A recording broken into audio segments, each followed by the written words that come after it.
PNR nagkondusir nin dialogo sa mga LGU asin barangay na pigaagihan kan tren sa katuyuhan na tukaron ang mga lakdang tanganing masolusyonan na ang mga problema siring kan mga aksidente asin sa right of way. Uyan report ni Rosie Nieva.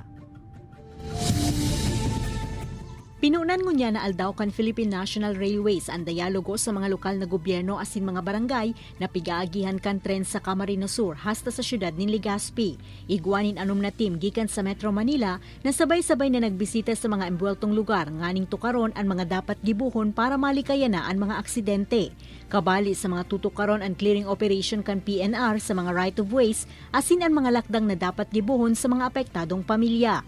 So, ang pakikiulay ta po sa mga barangay is na tabangan po si PNR na iman po itong mga crossing na yaon sa Inda.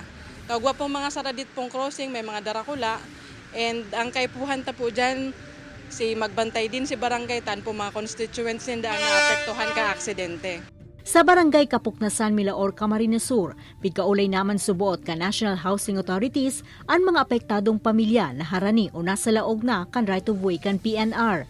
Nganing malikayan ng aksidente, may naka-standby man subuot sindang mga barangay tanod urog na kung oras na kan pag-agi kan tren.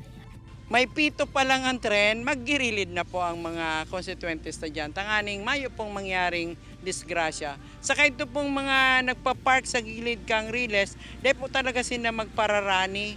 Basado sa standard na kaipuhang utubon kan PNR, 30 meters poon sa center of track ang dapat na distansya na mayo nin harong o establishmento nganing masyertong mayo nin maapektaran sa pag-agi kan tren. Ini si Rosie Nieva, Balitang Bicolandia.